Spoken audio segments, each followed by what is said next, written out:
Astaghfirullah. Assalamu ala Rasulillah wa ala alihi wa sahbihi wa mawalah wa la hawla wa la quwata illa billahi wa ba'd. Alhamdulillah, segala puja dan puji hanya milik Allah subhanahu wa ta'ala. Salawat dan juga salam terhadiahkan kepada Rasul kita Nabi besar Muhammad sallallahu alaihi wa ala alihi wasallam. Termasuk masih pada pembahasan Kitab Tauhid, dan kita masuk pada bab tentang ucapan seseorang Masya Allahu wa syi'ta, atas kehendak Allah dan juga kehendak kamu. Bab ini hendak menjelaskan kepada kita satu kesyirikan yang tidak disadari oleh manusia dalam ucapan. Walaupun bahasa seperti ini adalah sering kita dengarkan terlontar dari lisan-lisan manusia, tetapi kalau kita dalami maknanya, maka perkataan ini sangat membahayakan tauhid. Walaupun tidak sampai kepada syirkul akbar, syirik besar, tapi minimalnya jatuh kepada syirkul asghar, syirik kecil. Ma'asyiral muslimat yang dimuliakan Allah subhanahu wa ta'ala, ada 3 kata yang disebutkan oleh para ulama. Yang pertama, ucapan seseorang Masya Allah wahdah, atas kehendak Allah semata. Yang kedua, Masya Allahu thumma syi'ta, atas kehendak Allah kemudian kehendak kamu. Dan yang ketiga, Masya Allahu wa syi'ta, atas kehendak Allah dan juga kamu. Taib ma'asyiral muslimat yang dimuliakan Allah subhanahu wa ta'ala, 3 kata ini, yang 2 kata boleh diucapkan, bahkan dianjurkan, tapi yang 1 kata terakhir tidak boleh diucapkan. Ucapan yang pertama Masya Allah wahdah, atas kehendak Allah saja. Inilah ucapan yang sempurna,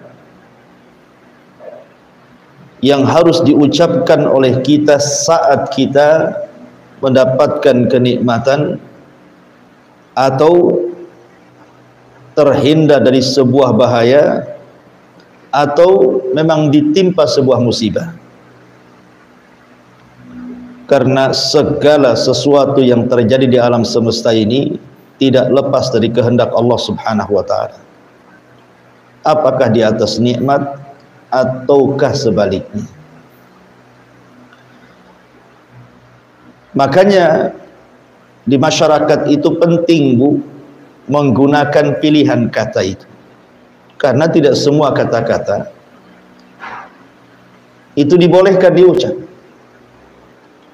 Makanya Nabi SAW sampai mengatakan, wa innal abda la yatakallamu bil kalimati la yulki laha balan yahwi sahibuha fi nari jahannam.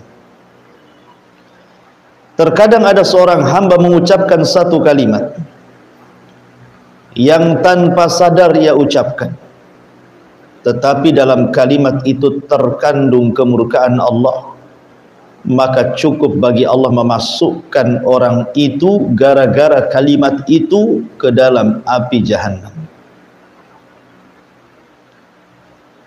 Jadi yang menyebabkan orang masuk neraka itu tidak mesti dalam bentuk perbuatan, bisa juga dalam bentuk perkataan. Seperti hadis Nabi SAW ketika ditanya soal seorang wanita yang rajin sholat malam, rajin puasa sunnah, rajin bersedekah, tetapi lisannya juga rajin menyakiti tetangganya. Maka Nabi SAW mengatakan, la khaira fiha hiya min ahlin nar. Wanita itu tidak memiliki kebaikan, walaupun dia salat malam, walaupun dia puasa sunnah, walaupun dia sedekah. Rasul katakan tidak punya kebaikan, dan wanita itu lantas pantas dan masuk neraka. Wanita itu layak dan pantas masuk neraka. Lihat, wanita ini dimasukkan ke neraka lewat lisan Rasul, hiya min ahlin nar. Itu bukan karena berzina, bukan karena mukul, bukan karena membunuh, bukan karena mengambil hak orang lain, tidak. Dia masuk neraka karena lisannya menyakiti tetangganya. Atau contoh yang lain, ada seorang ahli ibadah di zaman Bani Israel yang ia tidak suka dengan temannya yang ahli maksiat. Kemudian dia bersumpah kepada Allah, wallahi illam tatub la yaghfirallahu lak aw la yunjika minan nar. Demi Allah, kalau engkau tidak tobat, maka Allah Subhanahu wa taala tidak akan mengampuni dosa-dosamu dan engkau tidak akan selamat dari neraka. Engkau tidak akan masuk ke dalam surga. Akhirnya kemudian orang yang mengucap kalimat ini Allah masukkan ke neraka. Kenapa? Apa dosanya? Karena walaupun dia ahli ibadah, tapi dia telah mengucapkan kalimat yang melintasi takdir Allah, melampaui takdir Allah, bahwa Allah tidak akan mengampuni orang tersebut, bahwa Allah tidak akan memasukkan ke surga orang tersebut. Sebab ucapan inilah orang yang ahli ibadah ini Allah masukkan ke neraka. Lihat, dia tidak berzina, dia tidak membunuh, dia tidak mengambil hak orang lain, hanya menasihati salah ngomong, Allah masukkan ke neraka. Artinya bahwa pilihan-pilihan kata itu penting di masyarakat. Jangan asal ngomong. Tata dulu kata-kata itu. Kan ada setiap daerah itu kata-kata yang baik kan Bu ya. Ada yang halus, kalau saya orang Sunda itu ada yang halus bahasanya, ada yang setengah halus, ada yang kasar, ada yang kasar sekali. Kan ada pilihan-pilihan kata. Karena ada dosa-dosa itu yang terlontar dari lisan, dan itu fatal akibatnya. Sampai-sampai Mu'ad ibn Jabal radhiyallahu an mengatakan, ya Rasulullah, apakah gara-gara lisan kita dimasukkan ke neraka?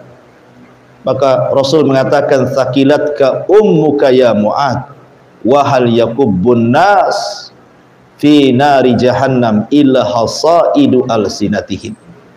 Celaka engkau wahai Mu'ad, bukankah kebanyakan manusia masuk neraka itu gara-gara lisan? Maka di sini mu'alif rahimahullahu taala hendak menjelaskan tentang dosa lisan. Salah satunya adalah mengucapkan kalimat masyaallahu wa syi'ta, atas kehendak Allah dan kamu.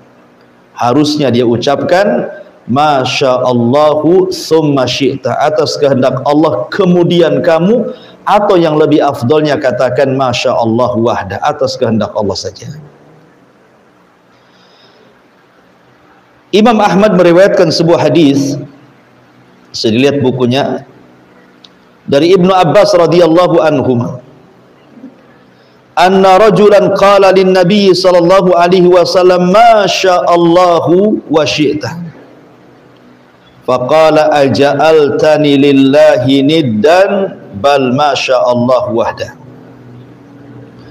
Ada seorang laki-laki berkata kepada Nabi SAW, atas kehendak Allah dan juga kehendakmu, Maka Rasul katakan, apakah engkau akan menjadikan diriku tandingan dengan Allah? Katakan atas kehendak Allah saja, jangan bawa-bawa aku. Begitulah Nabi SAW menegur sahabat ini, padahal kita yakin para sahabat ini adalah orang yang sangat cinta dengan Rasul. Tidak mungkinlah mereka bermaksud menyekutukan Allah dengan nabinya, sehingga saking cintanya mereka mengatakan ucapan kalimat ini. Tapi Rasul disalahkan. Walaupun mereka sahabat Rasul, walaupun mereka sudah dapat jaminan sorga, tetapi karena kata-kata itu membahayakan tauhid dan akidahnya, Nabi katakan, jangan ucapkan kalimat itu, karena sama saja kau menjadikan aku tandingan dengan Allah Subhanahu wa ta'ala. Ma'asyiral muslimat yang dimuliakan Allah Subhanahu wa ta'ala, bahkan diriwayatkan oleh Imam Ibnu Majah di dalam sunannya dari sahabat Tufail, saudara seibu Ummul Mukminin Aisyah radhiyallahu anha. Jadi suatu ketika Tufail ini bermimpi. Apa kata dia? Ra'aitu ka'anni ataitu ala nafarin minal yahud. Dalam mimpiku, kata Tufail, seolah-olah aku mendatangi sekelompok orang-orang Yahudi. Qultu, aku katakan kepada mereka orang-orang Yahudi dalam mimpiku itu, innakum la antumul qaum laula annakum taquluna Uzair ibnullah. Aku katakan kepada mereka, kata Tufail, sungguh kalian adalah umat yang paling baik kalau kalian tidak mengatakan Uzair itu putra Allah. Tiba-tiba orang Yahudi ini membantah kepada Tufail dalam mimpinya dan mengatakan, wa innakum la antumul qaum laula annakum taquluna ma syaa Allah wa syaa Muhammad. Begitu juga kalian, wahai Tufail dan umat Islam, kalian tentu akan menjadi umat terbaik kalaulah seandainya kalian tidak mengatakan atas kehendak Allah dan Muhammad. Kemudian Tufail pun pergi. Tiba-tiba dalam mimpinya berjumpa pula dengan orang Nasrani. Kata Tufail, innakum la antumul qaum laula annakum taquluna al-masih ibnullah. Sungguh kalian kaum terbaik kalau seandainya kalian tidak mengatakan Al-Masih Isa ibnu Maryam itu putra Allah. Maka orang Nasrani juga ngomong dan membantah, wa innakum la antumul qaum laula annakum taquluna ma syaa Allah wa syaa Muhammad. Tentu kalian juga, wahai Tufail dan umat Islam, kalian umat terbaik kalau kalian tidak mengucapkan kalimat atas kehendak Allah dan Muhammad.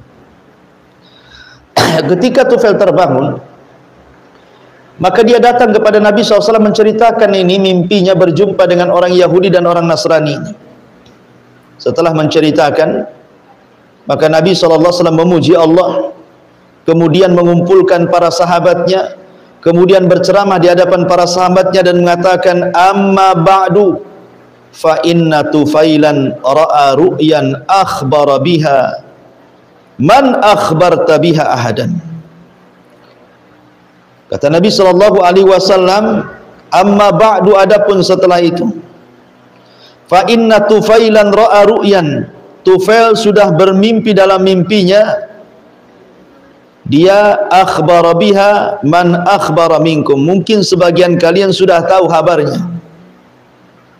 Wa innakum qultum kalimatan kana yamna'uni kada wa kada, dan kalian sudah mengucapkan satu kalimat yang mencegah diriku begini dan begitu.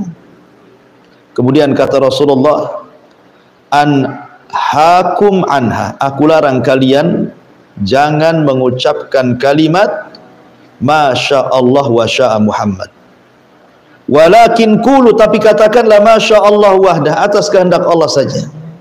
Lihat, Nabi SAW mengucapkan kalimat ini setelah mendapatkan kabar mimpi dari Tufail.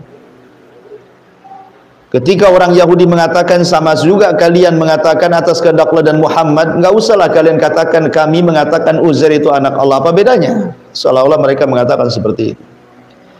Tetapi yang namanya kebenaran tetaplah kebenaran, kalaupun lisan keluar dari lisan orang Yahudi sekalipun. Sama seperti ucapan iblis atau syaitan yang ngomong dengan Abu Hurairah saat menjaga zakat. Kalau engkau ingin selamat dari gangguan setan, wahai Abu Hurairah, bacalah ayat kursi. Padahal yang ngajari setan kan. Tetapi Rasul membenarkan dan mengatakan sadaqaka wa huwa kadzub. Setan itu dusta kepadamu walaupun dia sesungguhnya setan itu telah benar menghabarkan kepadamu dalam hal ini walaupun sesungguhnya dia seorang pendusta. Maka di sini juga sama. Rasul mengambil ucapan orang Yahudi dalam mimpinya Tufail saat Yahudi mengatakan, sungguh kalian umat yang baik kalaulah kalian tidak mengatakan atas kehendak Allah dan Muhammad. Maka Rasul mengganti kalimat itu, jangan lagi kalian mengucapkan kalimat itu, tapi katakanlah atas kehendak Allah saja. Kalaupun harus ditambah, maka jangan menggunakan kalimat dan, tapi gunakan kalimat kemudian. Atas kehendak Allah kemudian. Nah, begitulah yang benar. Karena kalimat dan ini sama dengan menyerupakan Allah dengan makhluknya. Ma'asyiral muslimat yang dimuliakan Allah Azza wa Jalla, dari sini penting kita ini untuk menambatkan kehendak-kehendak kita ini kepada kehendak Allah Subhanahu wa taala. Karena gini Bu ya, ini sebuah faedah saja. Sesuatu yang terjadi di alam semesta ini, sesuatu yang terjadi di alam semesta ini tidak mungkin tidak kecuali karena Allah yang berkehendak. Dan kehendak Allah Subhanahu wa taala tidak mungkin terhalang oleh kehendak siapapun. Tidak ada makhluk selain Allah yang mampu mencegah kehendak Allah. Kalau Allah berkehendak pasti terjadi. Tidak pula orang-orang yang di luar atau makhluk-makhluk selain daripada Allah Subhanahu wa taala kemudian melarang agar tidak terjadi apa yang Allah kehendaki ataupun mencegah apa yang Allah tidak kehendaki. Karena semua yang terjadi di alam semesta ini atas kehendak Allah. Kalau Allah mau terjadi, kalau tidak mau tidak akan terjadi. Makanya ketika kita membahas soal takdir, salah satu rukun takdir adalah beriman dengan masyiatullah. Bahwa atas segala sesuatu itu kembali kepada kehendak Allah Subhanahu wa taala. Termasuk kita manusia. Allah mengatakan wa ma tasyauna illa ayyasha Allahu rabbul alamin. Dan kamu tidak dapat menghendaki kecuali apabila kehendak itu memang Allah sudah kehendaki. Kenapa demikian? Karena seluruh kehendak-kehendak manusia itu adalah tabi mengikut kepada kehendak Allah. Dan kehendak manusia itu hanya sebagai sebab untuk mewujudkan kehendak Allah. Seperti umpamanya seseorang ingin punya keturunan, kemudian dia menikah. Setelah menikah tidak juga diberikan keturunan. Ya, karena ada orang yang tidak dikehendaki oleh Allah mendapatkan keturunan walaupun sudah mencari sebab. Tapi ada juga yang tidak menikah, dia berzina, naudzubillah. Hamil pula dia. Itulah kehendak Allah. Padahal orang yang berzina itu kebanyakan tidak berkehendak punya anak. Dan orang yang menikah itu kebanyakan berkehendak punya anak kan, Bu? Ya. Tetapi apa yang manusia kehendaki, terhendak itu kembali kepada kehendak Allah. Makanya Allah mengatakan dalam Al-Quran, "Lau syaa rabbuk la ja'alan nas ummatan wahidatan wa la yazaluna mukhtalifin." Kalau Allah berkehendak, Allah jadikan umat ini yang satu. Tidak mungkin ada perselisihan satu dengan yang lainnya. Tidak mungkin ada agama-agama, ada madhab-madhab. Kalau Allah mau. Tetapi wa la yazaluna mukhtalifin. Tetap saja mereka berselisih. Berselisihnya manusia itu juga atas kehendak Allah juga sebenarnya. Tetapi perlu ibu ketahui bahwa kehendak Allah itu kan ada dua. Ada kehendak yang disebut dengan al-kauni, ada kehendak yang disebut dengan syar'i. Kalau kehendak kauni itu pasti terjadi, kehendak Allah secara alam itu pasti terjadi. Seperti, dan ini tidak ada campur tangan kehendak manusia dengan kehendak Allah dalam bagian yang pertama ini, yang disebut dengan iradatul kaun, kehendak alam ini. Seperti umpamanya kelahiran, kematian, sakit, sembuh, memilih ibu bapa, itu bukan kehendak kita. Kita terlahir loh bu, ibu saya terlahir, itu apa kehendak kita? Tidak, bukan kita yang berkehendak kita lahir, Allah yang berkehendak kita lahir. Rupanya kita pula jadi perempuan, kita pula jadi laki-laki, kehendak kita? Bukan, itu kehendak Allah. Kemudian sepanjang perjalanan hidup ibu sakit, kehendak ibu sakit? Kan enggak, mana ada orang mau sakit, Allah yang berkehendak ibu sakit. Kemudian ibu berobat, ibu sembuh, siapa yang menyembuhkan? Allah yang menyembuhkan. Kemudian ada orang yang enggak sembuh-sembuh kemudian mati, apakah kehendak dia mati? Tidak, kehendak Allah. Ibu terlahir kulitnya bagus, putih, mulus, kehendak siapa? Allah. Ibu terlahir kulitnya hitam, kelam, gak jelas, kehendak siapa? Allah. Ibu terlahir tinggi, kurus, ibu terlahir umpamanya gemuk dan begitu seterusnya, itu kan kehendak Allah semuanya. Kita tidak ada urusan dengan kehendak-kehendak seperti ini. Tetapi ada di sana bagian yang kedua, di mana Allah telah berikan juga kehendak kepada kita. Di mana Allah berikan kehendak kepada kita. Dan ketika Allah Subhanahu wa taala memberikan ikhtiar, pilihan kepada manusia, itu nikmat. Ketika kita diberikan kehendak oleh Allah Azza wa Jalla, yang kedua ini bukan pilihan Allah, tapi kita juga bisa memilih. Ini nikmat sebenarnya. Nikmat dari Allah Azza wa Jalla, bahwa kita tidak dipaksa oleh Allah Azza wa Jalla. Artinya kita ada pilihan. Kenapa Allah Subhanahu wa taala memberikan pilihan? Kemudian setelah itu Allah menciptakan ada yang namanya maksiat, ada pula namanya taat. Allah ciptakan iblis, Allah ciptakan Fir'aun, Qarun, Namrud, Abu Lahab, Abu Jahal dan yang semacamnya. Tapi Allah ciptakan juga para nabi, para rasul dan begitu seterusnya. Untuk apa? Dan kita diberikan ikhtiar untuk memilih mana jalan Fir'aun, mana jalan Musa, mana jalan Abu Jahal, mana jalan Nabi, dan begitu seterusnya. Ini sebenarnya nikmat. Allah hendak mengangkat derajat kita, dan Allah hendak memilihkan kita di hadapannya dengan diberikan ujian. Diberikan ujian antara maksiat dan taat. Kalau kehendak yang Allah hibahkan kepada kita ini, yang merupakan nikmat dari Allah Subhanahu wa taala, kita gunakan untuk mengikuti Nabi, untuk taat, salat, zakat, puasa, haji, silaturahim, zikir dan begitu seterusnya, maka Allah akan angkat derajat kita. Tapi kalau seandainya kemudian hibah kehendak ini tiba-tiba kita gunakan untuk maksiat kepada Allah Azza wa Jalla, sudah sewajarnya Allah hinakan kita. Maka sebenarnya kehendak yang Allah anugerahkan kepada kita ini adalah bentuknya nikmat dari Allah. Maka gunakan nikmat itu sebaik-baiknya. Gunakan kehendak ini untuk kehendak jalan-jalan yang benar dan tidak menjalani jalan-jalan yang salah. Kalau boleh saya analogikan begini bu ya, ibu mau safar ke Batu Aji, lewat dua jalan, satu jalan Tamiang, Tiban, satu jalan Mukakuning. Yang jalan ke Tiban Tamiang ini anggaplah lubangnya banyak, banyak durinya, banyak jurangnya, banyak orang jahatnya, banyak perampoknya, kuta utuknya dan begitu seterusnya. Yang satu pula yang ke Mukakuning, jalannya luas, lebar, mulus, dekat, terang dan begitu seterusnya. Kira-kira ibu milih mana bu? Ya pastilah milih yang baik jalannya, yang luas jalannya, yang terang jalannya, yang lebih dekat jalannya, dibandingkan jalan yang jauh, banyak tebing, banyak terjal, banyak beling, banyak rampok, banyak ini. Tidak mungkinlah kita ke situ. Lah sama halnya juga ketika kita diberikan jalan.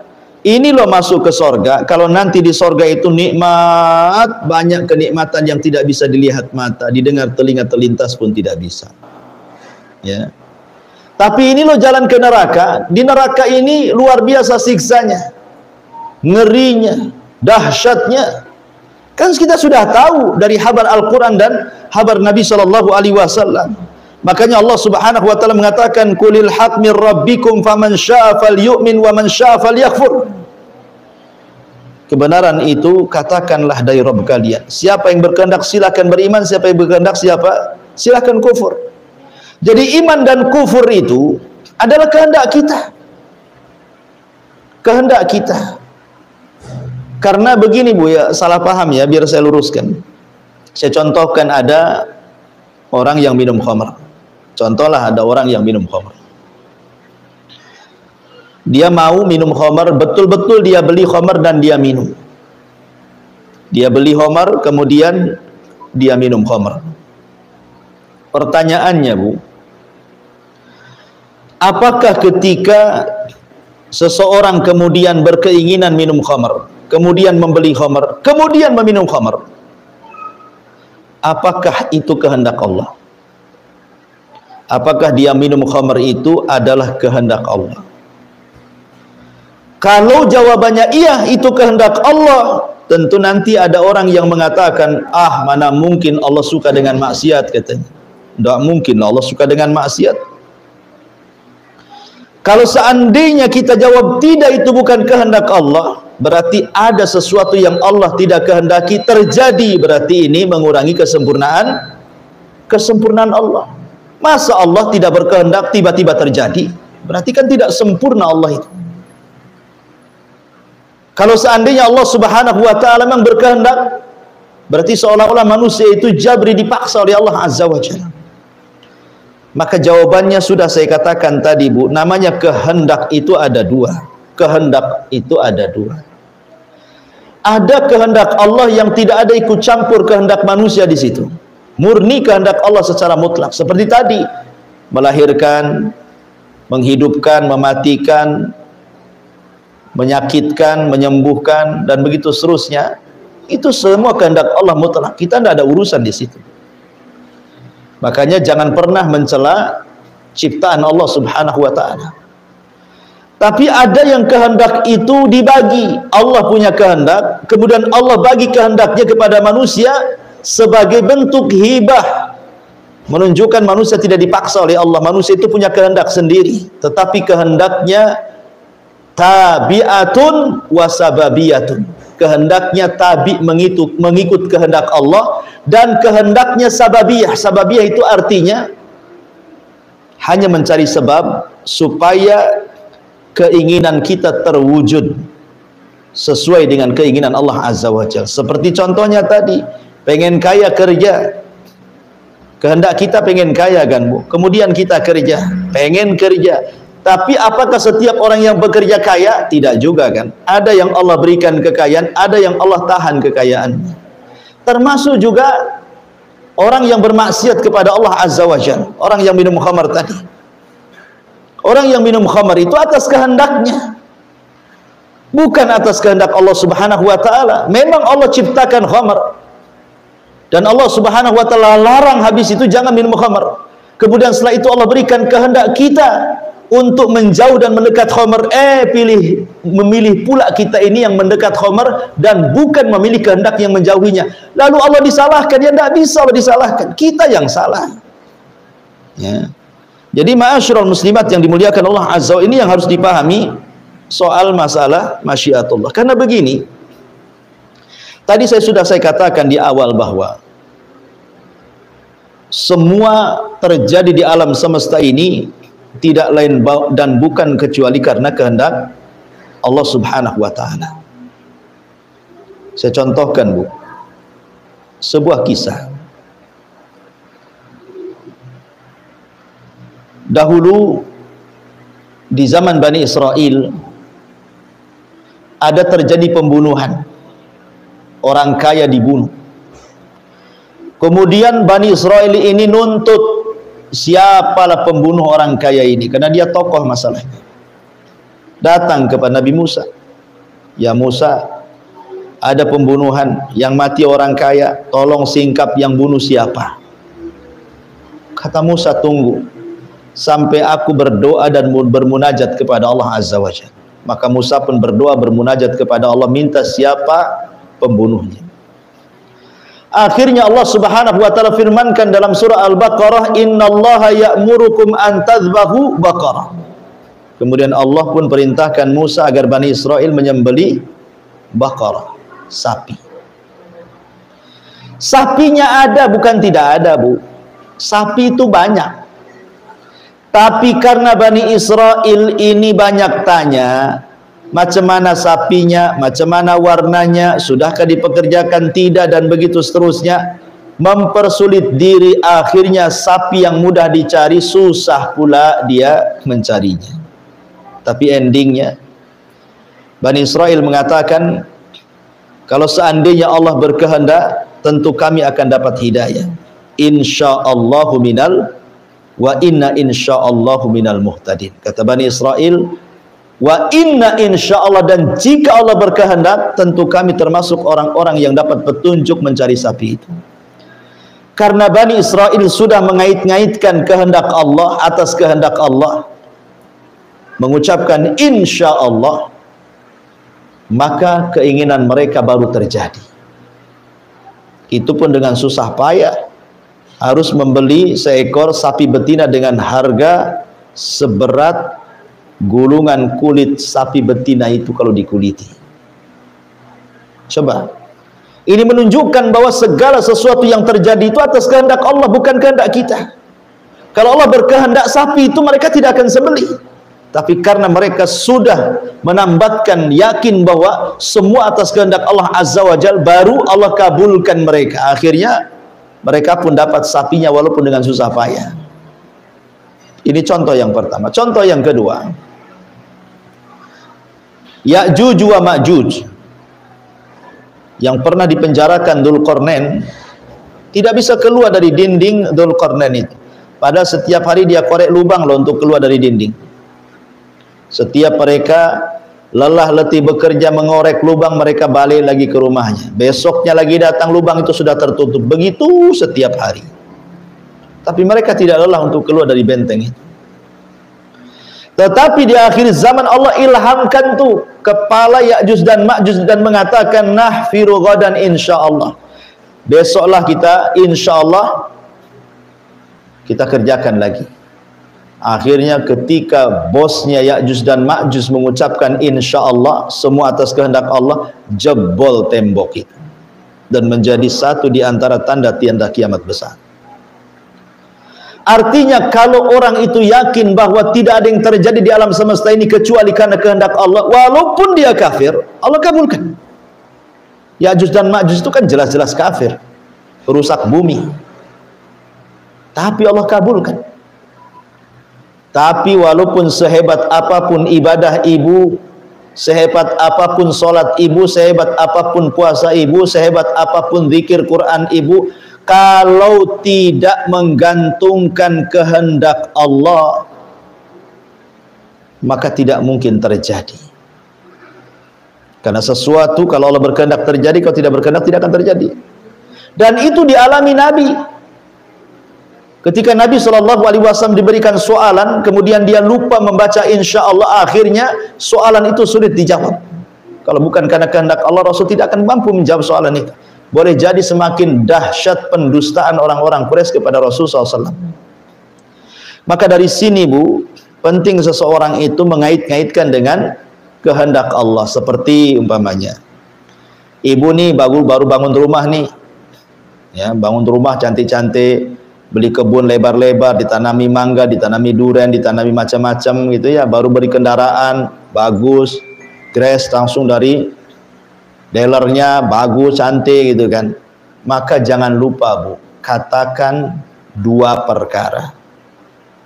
Pertama, katakan Masya Allahu la quwata illa billah. Yang kedua, katakan Masya Allahu tabarakallah. Ya Bu ya, ibu kalau diberikan rumah cantik, kebun luas, kendaraan bagus, anak soleh, soleha, suaminya juga bagus gitu ya. Jangan lupa mengatakan dua perkara. Masya Allahu tabarakallah atau Masya Allahu la quwata illa billah. Apa maksudnya? Kalau ucapan Masya Allahu tabarakallah atas kehendak Allah, semoga Allah berkahi, ini untuk melindungi nikmat yang Allah anugerahkan kepada kita dari mata-mata orang hasad. Di sekeliling ibu itu banyak orang hasad loh Bu. Entah rumah depan, rumah belakang, samping kiri, samping kanan, yang jauh, yang dekat, yang satu profesi, yang satu pekerjaan, yang satu pengajian, begitu seterusnya. Namanya mata-mata hasad itu ada Bu, tidak mungkin tidak ada. Lah supaya kekayaan dan kenikmatan yang Allah anugerahkan kepada kita tidak dimakan oleh mata-mata hasad yang bisa menghancurkan nikmat, maka rajin-rajinlah ibu membaca Masya Allahu tabarakallah. Lihat rumah yang cantik, Masya Allah tabarakallah. Lihat mobil yang bagus, Masya Allah tabarakallah. Lihat anak yang soleh dan soleha, Masya Allah tabarakallah. Lihat suami yang taat kepada Allah, bertanggung jawab, katakan Masya Allah tabarakallah. Ibu punya kebun isinya pohon mangga, pohon durian, macam-macam pohon di situ. Maka setiap ibu masuk, ibu katakan Masya Allah tabarakallah, supaya tidak dihasadi itu pohon-pohonnya, nanti tak berbuah pula. Adapun ucapan Masya Allah la quwata illa billah, Masya Allah la quwata illa billah, ini supaya kita tidak sombong, merasa mentang-mentang baru punya rumah, baru punya mobil, baru beli tanah, baru punya uang sekian M, udah sombong gitu kan. Karena kesombongan itu juga bisa menghilangkan nikmat. Makanya kalau kita punya barang-barang yang indah, yang bagus, yang cantik, katakan Masya Allah la quwata illa billah, supaya tidak hilang barangnya, rumahnya, motornya tidak rusak, mobilnya tidak rusak, anaknya tidak sakit, kebunnya berbuah terus, dan begitu seterusnya. Jadi kalau Masya Allah tabarakallah untuk menghalangi mata-mata hasad, kalau Masya Allah la quwata illa billah untuk supaya kita tidak sombong, supaya harta kita tetap. Jangan gara-gara harta kita melampaui batas. Inilah di sini faedah daripada bab ini, Masya Allahu wa syi'ta. Taib. Sebelum saya tutup, silakan, mungkin ibu ada yang bertanya, tafadhali.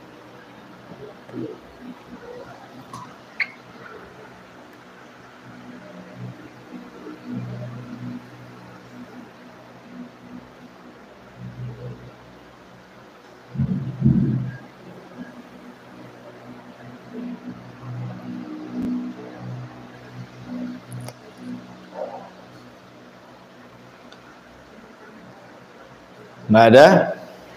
Nggak ada, alhamdulillah. Oh ada, silakan.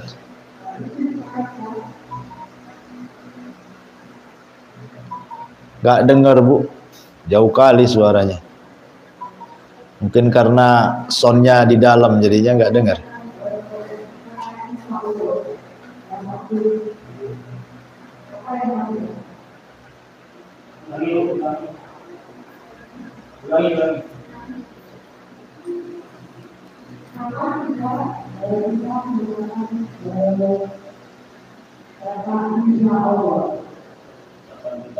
Oke. Kapan seseorang mengucapkan insya Allah gitu ya? Iya. Kalimat insya Allah adalah kalimat penting karena sekali lagi Allah katakan wa ma tasyauna illa an yasha Allah rabbul alamin. Apa yang kalian kehendaki itu tidak mungkin terjadi kecuali atas kehendak Allah Subhanahu wa taala. Ya, jadi kapan kalimat insya Allah itu diucap? Gini Bu ya. Kalimat insya Allah itu diucap itu ketika ibu hendak melakukan sesuatu. Apalagi sesuatu itu belum pasti. maka ucapkanlah kalimat insyaallah. Ibu besok hadir, insyaallah Pak. Ataupun ibu ingin membangun sesuatu, tahun depan saya mau bangun rumah lah, jangan sampai di sini, insyaallah. Sebab walaupun ibu sudah punya cita-cita nih bangun rumah tahun depan, targetnya kalau Allah tidak berkehendak tidak akan terbangun tuh rumah tuh, ibu ya. Maka saya akan bangun rumah tahun depan insyaallah. Ya. Tetapi dalam bab doa jangan Bu. Dalam bab doa sebagian para ulama mengatakan tidak boleh kemudian mengaitkan dengan kalimat insyaallah. Seperti umpamanya, ya Allah berikanlah keturunan kepadaku insyaallah. Enggak boleh dalam doa ya Bu ya. Ya kita harus yakin, ya Allah berikan keturunan kepadaku Allahumma. Ya. Jadi kalimat insyaallah itu adalah kalimat yang diucapkan apabila ibu hendak melakukan sebuah perbuatan. Dan itu berdasarkan firman Allah Subhanahu wa taala, Bu. Ketika Allah Subhanahu wa taala menegur nabinya, maksudnya Nabi sallallahu alaihi wasallam gara-gara tidak mengucapkan insyaallah, maka Allah katakan la taqulanna li syai'in inni fa'ilun dzalika ghadan illa an yasha Allah. Dan janganlah sekali-kali kamu mengatakan tentang sesuatu sungguh aku akan mengerjakan besok, kecuali katakanlah insyaallah. Rasul aja ditegur. Ya, karena bagaimanapun semua atas kehendak Allah. Kemuliaan atas kehendak Allah. Kehinaan atas kehendak Allah. Pertolongan atas kehendak Allah. Kekalahan atas kehendak Allah. Dan begitu seterusnya. Kaya atas kehendak Allah, miskin atas kehendak Allah, diberikan keturunan atas kehendak Allah, tidak diberikan keturunan pun atas kehendak Allah. Jadi kaya atas kehendak Allah, miskin pun karena kehendak Allah. Semua karena kehendak Allah. Hidayah juga sama karena kehendak Allah. Sesat pun karena kehendak Allah. Tapi tentu orang yang sesat karena dia memilih sesat. Memilih sesat. Ya, setiap kesesatan itu maksiat. Setiap maksiat itu tetap Allah yang berkehendak secara kauni. Tetapi Allah tidak suka dengan maksiat. Dan Allah suka dengan ketaatan.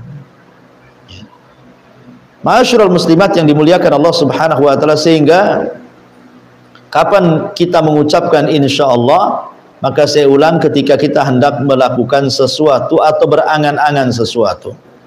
Ngomong sama suaminya, "Bang, tahun depan pulang kampung, Bang." Jangan titik sampai di sini, insyaallah. Kata suaminya insyaallah. Atau suaminya ngomong sama istrinya, "Dek, insyaallah," gitu ya. Mudah-mudahan kita nggak ngontrak lagi lah.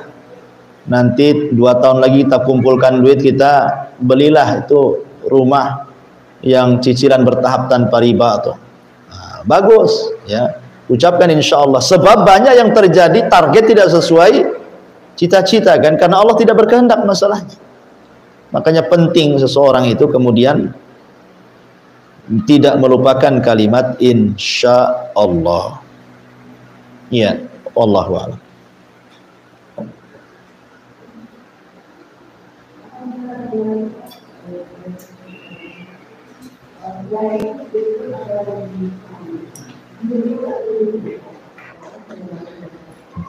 Nggak dengar saya, Bu. Aduh.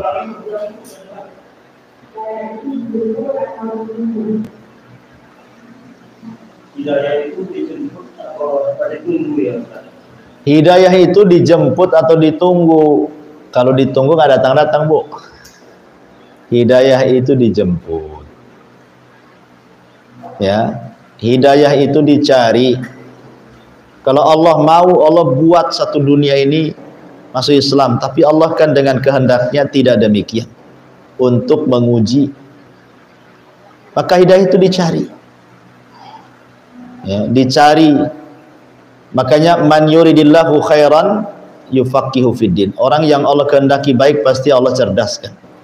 Man yuridillahu khairan assalahu. Barang siapa yang Allah kehendaki dia baik, pasti Allah akan senangkan hidupnya. Sahabat bertanya, apa yang dimaksud assalahu ya Rasulullah? Maka Rasul mengatakan yuwaffiqillahu ila amalin soleh. Allah berikan taufik untuk banyak-banyak beramal soleh sehingga ditutup dengan itu. Jadi hidayah itu bukan datang sendiri, ya dijemputlah hidayah itu. Maka orang yang jalan untuk bertalabul ilmi, mencari ilmu, insya Allah dia dapat hidayah karena dia ingin mencari kebaikan. Dan orang yang mencari kebaikan pasti Allah akan baikkan kehidupannya. Maka hidayah itu sekali lagi dijemput, dan yang sudah dapat hidayah dipertahankan. Karena godaan orang dapat hidayah itu bisa saja disesatkan oleh setan. Ya, wallahu a'lam. Iya boleh, sila.